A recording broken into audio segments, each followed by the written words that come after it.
ইফতারি করবেন, টাইমে ইফতার করতে হবে। দুটা মত যেহেতু, একটা মত আপনাকে নিলাম যে যখন সাহারির সময় হবে তাড়াহুড়া খুব করতে হবে না, আপনার টাইম হলে আপনাকে সেটা ইফতার করতে হবে। তো ইফতার যে তাড়াতাড়ি করা যাবে না হাজি, তো হাদিসে ফের যা আছে, কি আছে, লা তাজালু উম্মতি বিখাইর মা আজালুল ইফতার, আমার উম্মত যত তাড়াতাড়িতে ইফতারি তাড়াতাড়ি করবে, আমার উম্মত যত তাড়াতাড়ি ইফতার করবে তত কল্যাণের মধ্যে থাকবে, তত ভালাইয়ের মধ্যে থাকবে। কেমন প্যাচ লাগলো এবার? হাদিস বলছে যে লা তাজালু উম্মতি বিখাইর, যে আমার উম্মত ইফতারি করতে যে যত তাড়াতাড়ি করবে তত ভালোর মধ্যে থাকবে। কথাটা কেমন একটু খুলে বলি, না হলে তো বোঝা যাবে না। মানে এই হাদিসের ব্যাখ্যাটা আমি বুঝেছি 2-3 বছর আগে থেকে বুঝেছি। কিভাবে বুঝেছি জানেন? অনেকে কি বুঝেছি জানি না, আমার ক্ষুদ্র জ্ঞানে বুঝা। মানুষ বৈকালে মা বোনেরা কি করে, রান্না করা শুরু করে কি করে না? করে তো।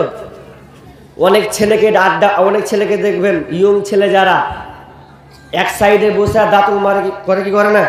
5-6 জন মিলে গল্প করে না? এরকম দাঁতল নেই, বৈকালে গল্প, কি হলো আমি মেলাখন থেকে আছি রে, ভালো লাগছে রে, কত করম কিছু কহে মানুষ, দাঁতল করছে। কিন্তু হাদিসের বাস্তবতা কি, যে ইফতারের সময় যেমনই হবে, যত তাড়াতাড়ি ইফতার করবে তত আমার কল্যাণ, আমার উম্মত কল্যাণের মধ্যে থাকবে, ভালোর মধ্যে থাকবে। তো তাড়াতাড়ি মানে কি এই যে টাইম হয়নি আর পাটান করে খেয়ে নেবো এরকম হাজি, এরকম নয়। কেমন তাড়াতাড়ি? কথা অর্থ এটা হবে যে আপনি দাঁতল ঘুষছেন, তো মন আর কেমন হয়ে আছে, যা আছি, ও দাঁত ঘুষতেই আছে, ও যা আছি, মানে এইরকম টাইমটা খুব আর 4-5 মিনিট আছে, তো ও দাঁতল ঘুষেই চলে গেছে। এটা কিন্তু অলসতা, এটা কিন্তু তাড়াতাড়ি নয়। এটাকে আল্লাহ রাসূল বলছেন তাড়াতাড়ি মানে কি, তুমি রেডি হয়ে যাও, প্রস্তুতি হয়ে যাও, থালা নিয়ে বসো। অনেক খালাকে দেখবি ও রান্না করে এসেছে, তোকে তো দাঁতল কন্যা গে করছি রে, ও রেন হয়ে চলে এসেছে, টাইমে 1-2 মিনিট আছে, ভাগ কখন করছে, ভাগ করে তাতে বিসমিল্লাহ, এরকম করে তুমি ইফতারি করবা। অনেকে আবার মা বোন দেখছি ও চুলার গোড়াতে উজু মেরে দিয়েছে, ও তাড়াতাড়ি করে। কেন? তোমার আগে উজু করা হবে না? আগে উজু করে নাও, উজু করে রান্নায় বসেছো, যদি মনে করো যে না আমাকে রাঁধতে হবে, তাহলে তুমি ওখানে খাবার নিয়ে বসে যাও। কিন্তু অনেক মা বোনকে দেখবেন আজান দিয়ে দিয়েছে, টাইম হয়ে গেছে, দুপুরে বলছে বিসমিল্লাহ। এটা তাড়াতাড়ি হলো? তাড়াতাড়ি মানে টাইম যেমন হবে, ধরুন আপনার একটা টাইম আছে ক্যালেন্ডারে 33, একটা আছে 32, যেটা 32 আছে ওটাই আগে খুলুন, আজানের অপেক্ষা নয়। আজান তো লেটও দিতে পারে, হয় কি হবে না? আর যে আজান দেয় ওকে দেখবেন খেয়া তারপরে কহে আল্লাহু আকবার, আল্লাহু আকবার উদাই না। আমরা যখন আজান দিই তখন আগে খেয়ে নি, বিসমিল্লাহ কহে একটা খেজুর, তারপরে আজান দেওয়া স্টার্ট করি। তাহলে আপনি আজানের অপেক্ষায় অপেক্ষমান থাকবেন না। টাইম দেখতে পাচ্ছেন, ঘড়ি আছে, বিসমিল্লাহ করে খুলে দেন।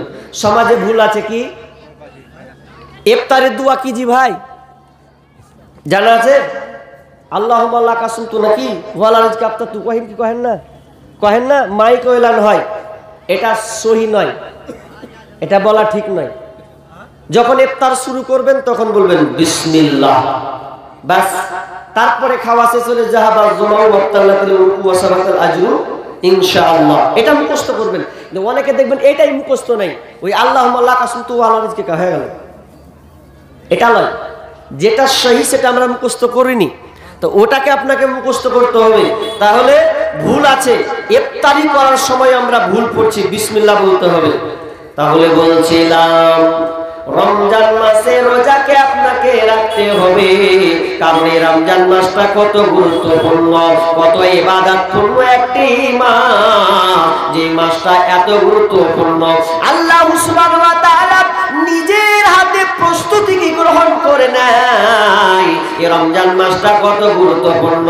আমার আল্লাহ বলছেন, বিশ্বনবী বলছেন, আল্লাহ সুবহানাহু ওয়া তাআলা ইজা দাখালা রমাদানু ফুতিহাত আবওয়াবাস সামাই ওয়া গুল্লিকাত আবওয়াবাল জাহান্নাম ওয়া সুলসিলাতিশ শায়াতিন যখন রমজান মাস এসে যায় তখন আল্লাহ সুবহানাহু ওয়া তাআলা আসমানের দরজাগুলোকে খুলে দেয়, আসমানের দরজাকে খুলে দেয়। ওয়া ফুতিহাত আবওয়াবাস সামা, আসমানের দরজাগুলোকে খুলে দেয়। ওয়া গুল্লিকাত আবওয়াবাল জাহান্নাম, এবং জাহান্নামের দরজাকে বন্ধ করে দেয়। অন্য হাদিসে আছে ওয়া অনেক জাহান্নামীকে আল্লাহ ক্ষমা করে দেয়। ওয়া গুল্লিকাত আবওয়াবাল জাহান্নাম ওয়া সুলসিলাতিশ শায়াতিন, এবং শয়তানকে জিনজির দিয়ে বাঁধা হয় যাতে করে আমার বান্দারা যেন পাপাচারে লিপ্ত না হয়, গুনার কাজ যেন না করে। এজন্য আল্লাহ তাআলা এত সুন্দর করে সাজান মাসটাকে যাতে করে আমার গোলামেরা যেন পূর্ণ ঈমানদার থাকতে পারে, মুত্তাকি যেন থাকতে পারে। এইজন্য আল্লাহ প্রত্যেক আপনার বদমাশ শয়তানকে জিনজির দিয়ে বেঁধে রেখে দেয়।